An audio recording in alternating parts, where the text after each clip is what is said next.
Hi angels and free spirit, welcome to Light Charm Sarah, and today's reading is another collective energy. Ayan, so title po natin is What People Say About You After You Leave. Ayan, so yun po yung title ng reading. Doon po sa mga hindi pa po nakasubscribe, please do like, subscribe, and click the bell icon for more updates.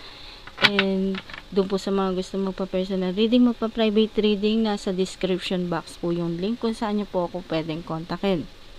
Ayan, so start na po tayo.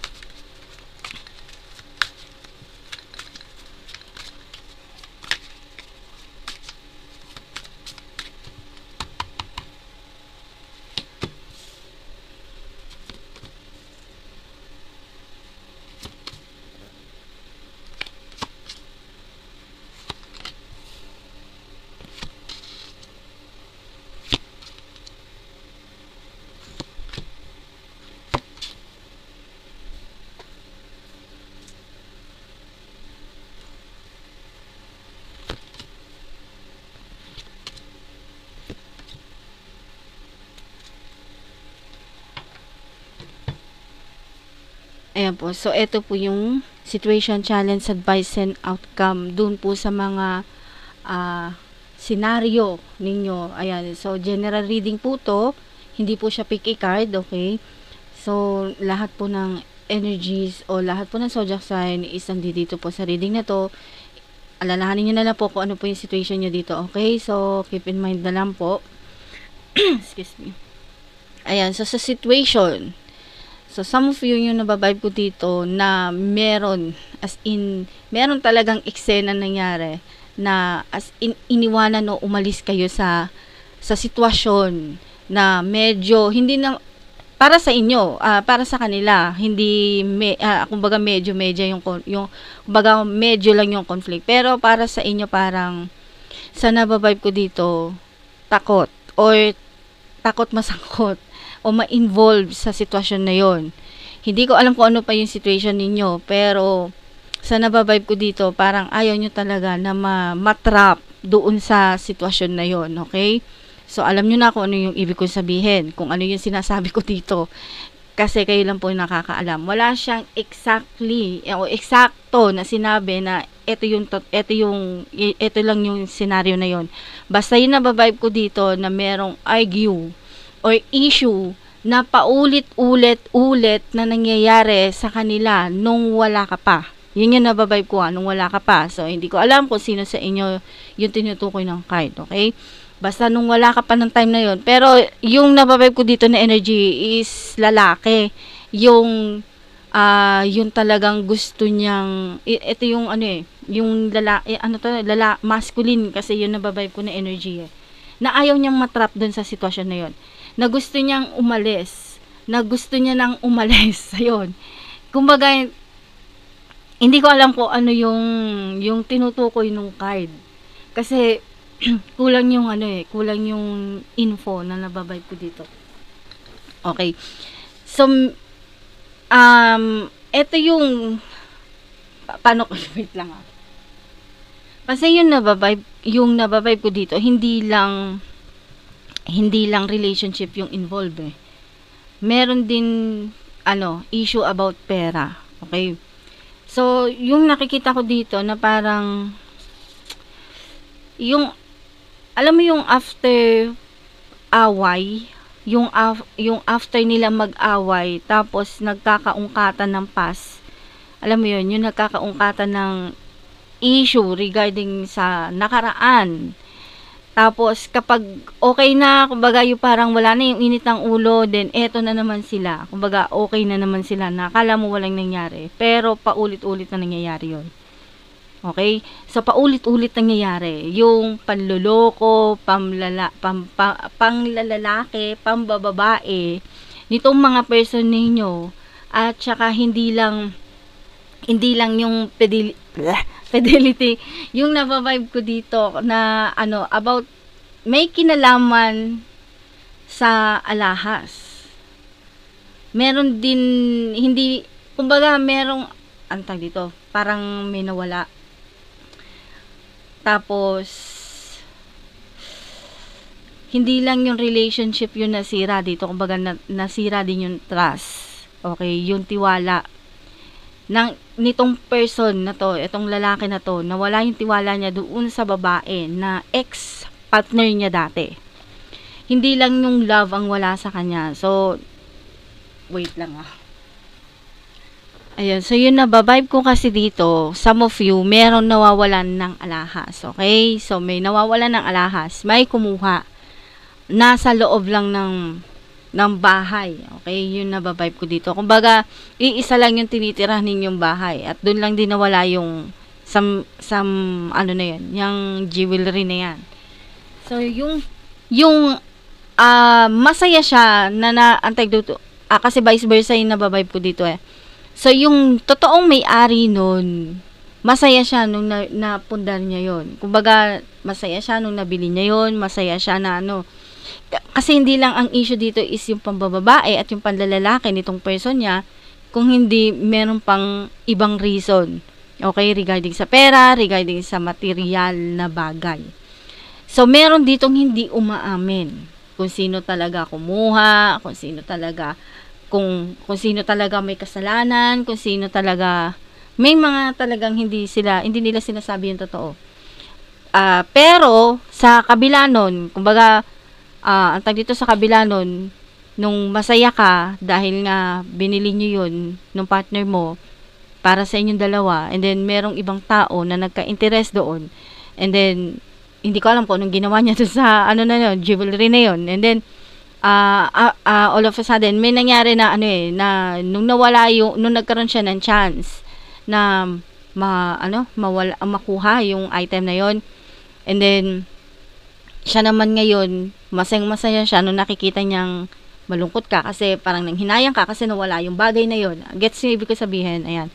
So malungkot ka nung time na yon dahil nga nawala yung bagay na yon. Kumbaga yun yung bagay na importante para sa iyo, malaki yung meaning o malaki yung antag dito, yung meaning nung bagay na yun sa'yo na nawala. Pero, merong ibang tao na nagpapakasaya dahil nawala sa'yo yung bagay na yun, pero kasalanan naman nila. Hindi lang nila inaamin. Okay? So, hindi lang nila inaamin. May nababibe ako dito kasi yung title natin is, ano yung sinasabi ng ibang tao regarding sa'yo simula nung umalis ka. Okay? So, behind your back, meron talagang mga tao na pinag-uusapan kayo. Ikaw at yung person mo. And then, may nababibe ako dito na, kumbaga, bago ka pa lang sa eksena na dumating sa buhay nila, and then, meron nangyari na kaguluhan. Okay? So, yun yung nababibe ko dito. Pero, yun nga, yung nakikita ko dito, parang ayaw mo na kasi ma-involve dun sa issue o family problem nila. Okay? So, sa nakikita ko, yung burden na yon, yung obligation, na something obligation mo, o ng partner mo, na dapat, para dun sa ex, okay? Para dun sa ex, magtukoy na lang ako ng specific na tao dito para hindi kayo malito. Okay, so yung ex-person, nitong person mo ngayon, nitong present o yung current person niya, kumbaga, bumaligtad yung niya siya yun kumbaga, eto, may nakakarma na. Okay? So, may nakaka-receive ng karma at merong nakaka-receive ng good karma sa inyong dalawa. Okay? Sa side ninyo, sa side nila.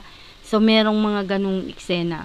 So, sa'yo, sa nakikita ko sa'yo, yung main person dito, masculine and feminine, kung sino man yung mga involved dito sa situation na to, na nakikita ko dito, is parang, hindi mo na siya obligasyon. Okay?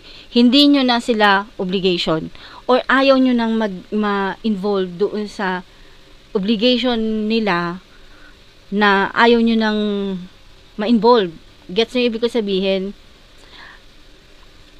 Parang gusto nyo nang ipaubaya na lang sa kanila lahat kung ano yung kumbaga sila kasi yung sila yung gumawa ng reason. Sila yung gumawa ng dahilan para lumayo yung loob mo, at kalimutan kung ano man yung napag-usapan. So, yun yung nababibe ko dito. Sila kasi yung gumawa ng eksena. Okay? So, yun yung nababibe ko dito. Kaya, ikaw mismo na main person, kumbaga, wala ka na doon sa situation na kung saan kailangan mong i-stress yung sarili mo para lang doon sa obligasyon na sinasabi niya sa'yo na kailangan mong panindigan, pero dapat, yung kung tutuusin, hindi naman na dapat dahil nga wala na kayo, okay? So matagal na kayong wala. So yun yung nababibe ko dito. Ngayon, meron kasing mga tao, eto ha, meron kasing ibang mga tao na may sari-saring kuro-kuro, may sari-saring opinyon, may sari-saring antag dito, pananaw sa buhay. Kaya na ikaw naman ay yung ex-person mo na kung saan involved kayo. Gets nyo? Ayan na. Kumbaga, eto na nabibrainwash ng iba. Kasi may sinasabing ganito, ganito, ganyan, ganyan. Hindi ko masabi yung eksakto na sinasabi nila. Kasi, yun nga, sabi ko nga, gaya na sabi ko kanina, kulang yung info, yung information. Pero, pwede naman dagdagan yung card, kaso nga lang, yung iba naman nag-i-skip. So, hayaan ko na lang. Okay, so, eto ha, kumbaga, may mga nang bubuyo sa kanya, doon sa lalaki, at doon sa babae, na mga ex-person ninyo, para guluhin kayo, o yung mga ex-person ninyo is guluhin yung present ninyo. Gets yung ibig ko sabihin? Kasi mga ex nyo na to eh. Mga ex nyo na to. Okay? So, wala na kayong relasyon nitong tao na to, lalaki man o babae, kasi meron na kayong mga bagong karelasyon. Gets nyo yung ibig ko sabihin? Na kung saan, eto kasi eto. Okay. Eto ka. Yan yung sitwasyon mo ngayon. Kumbaga, tahimik yung buhay mo, masaya ka, kahit na hindi ganun ka-fulfill yung happiness mo, kumbaga hindi ka naman as in nasisiro o hindi ka naman nagiging kawawa kasi lahat naman ng gusto mo na gagawa mo. Okay? Sa kanila kasi iba, alam mo yon, iba yung dinadanas nila ngayon. Gaya nga ng sinabi ko, meron two types of karma. So, may bad karma and then may good karma. Kung ikaw yung nakagawa ng pangit sa kapwa mo, so malamang ikaw yung makaka-receive ng bad karma. Pero kung ikaw naman walang ginawang masama sa kapwa mo, o hindi ka nang apak ng tao, hindi ka nang nangutya ng kapwa mo, o hindi ka nang lait ng kapwa mo, so hindi ikaw yung makaka-receive ng bad karma. So makaka-receive ka ng good karma, right? Ang problema kasi, magkaiba kayo ngayon ng sitwasyon, okay? So, sabi ko nga, yung other parties, yung ex ninyo, yung mga ex ninyo, yung mga ex-person ninyo, na ginawan kayo ng hindi maganda. So, sila yung nakaka-receive ngayon ng karma. Na hindi sila pinapatulog ng konsensya nila. At nare-realize din nila na talagang merong karma. Gets nyo? Ayan. Kumbaga, siya yung gumawa ng issue. Masculine man o feminine, vice versa yung natin dito. Alam niyo kung ano yung tinutukoy ko at alam ko rin na alam niyo kung ano yung mga sitwasyon nyo dito sa mga sinasabi ko.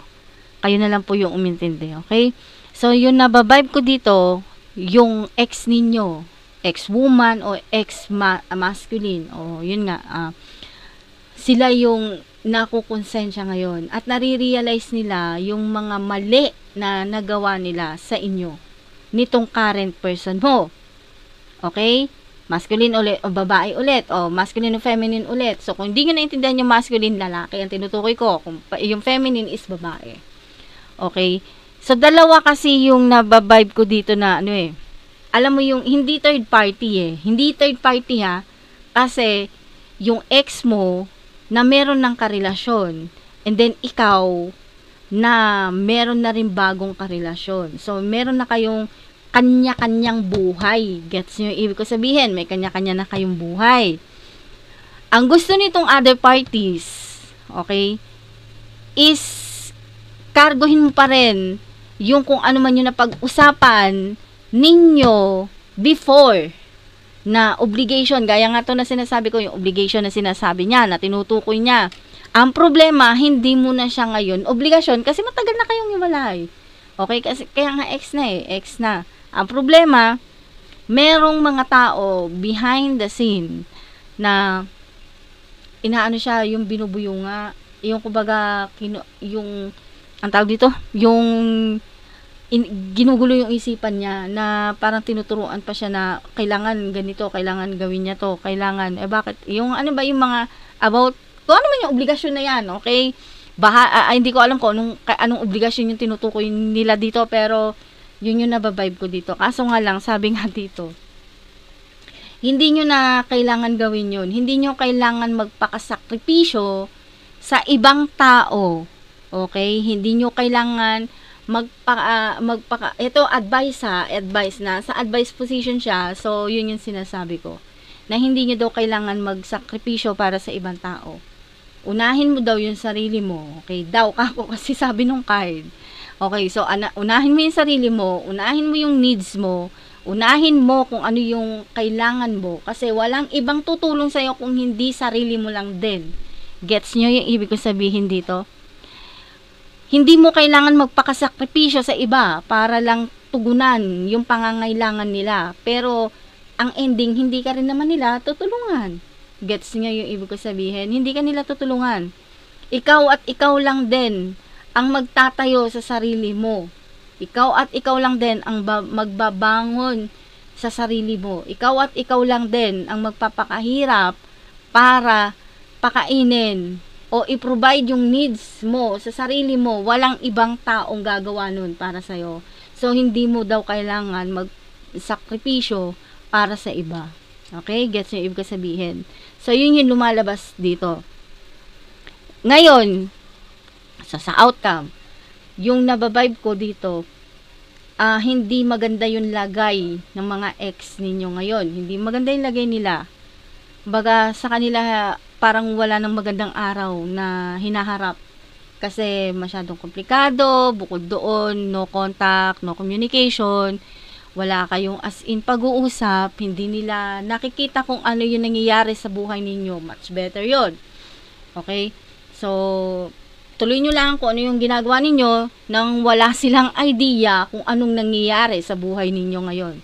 So, mag-enjoy, magpakasaya kayo, gawin ninyo kung ano yung gusto ninyong gawin, hayaan nyo silang magdusa. Okay.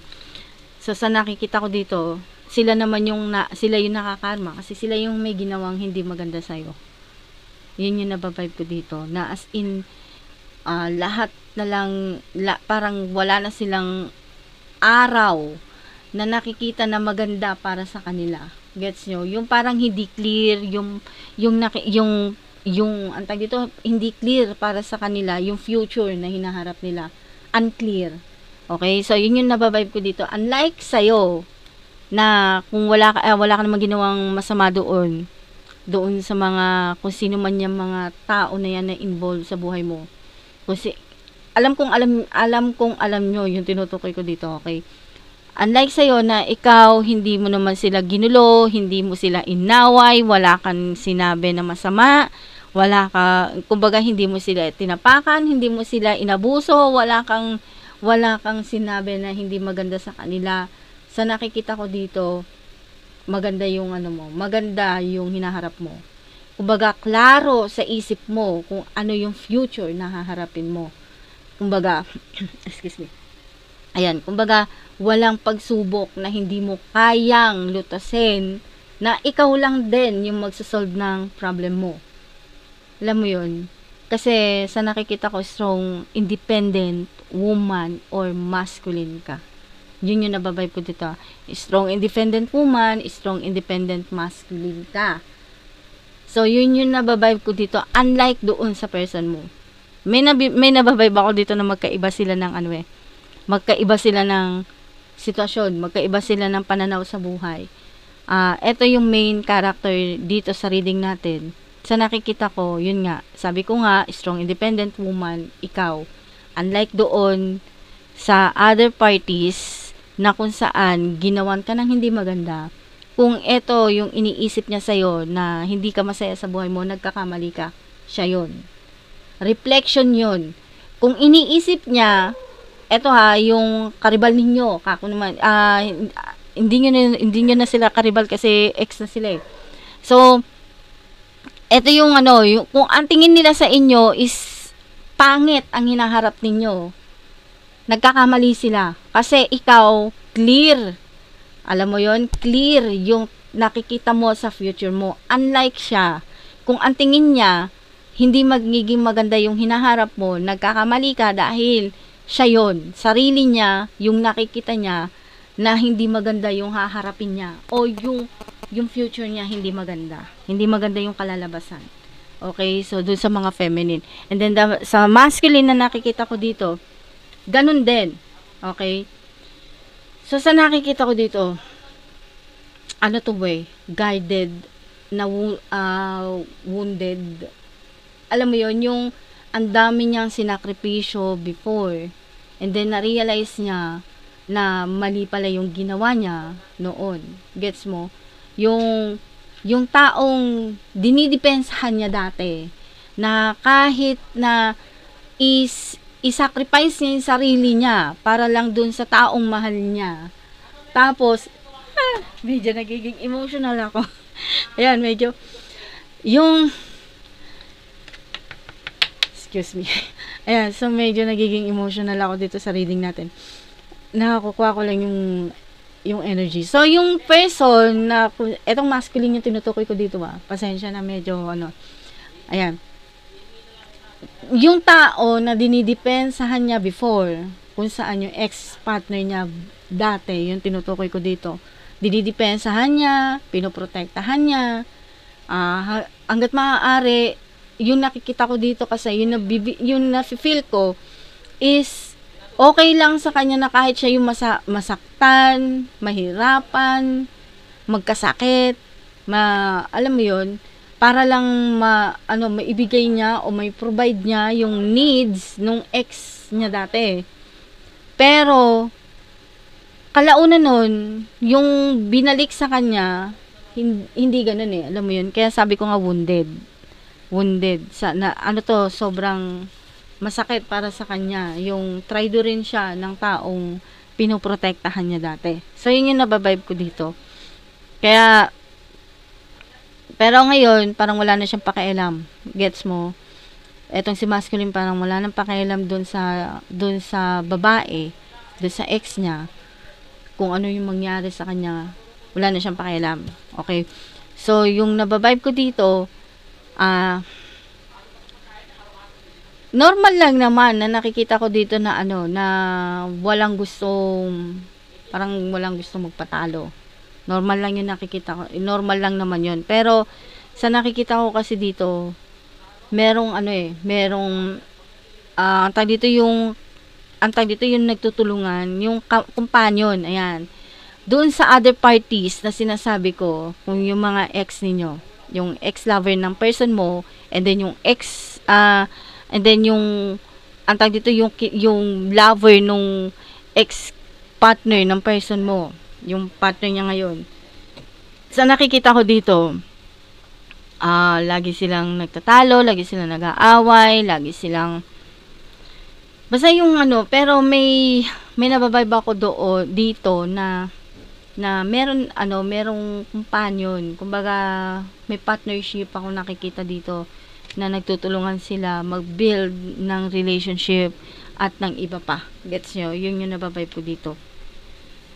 So, yun yung nakikita nila sa inyo at yun din yung mga minamarites nila o yung mga chinichismis nila about sa inyo. Yung usap-usapan na ganito, ganyan, ganon. So, yun yung nababibe ko dito na kumbaga, nagre-reflect sa kanila yung mga iniisip nilang pangit sa'yo. Nagre-reflect sa kanila. Kaya nga sabi ko, merong 2 types of karma ako. Nakikita dito, yung isa, bad karma, and then yung isa, good karma.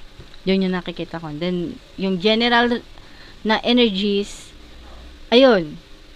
So, lonely, ayan, kumbaga, lonely siya doon, hindi siya masaya, mag-isa lang siya, hindi ko alam kung bakit pero yun yung nababibe ko. Like sa inyo, na masaya kayo na magkasama.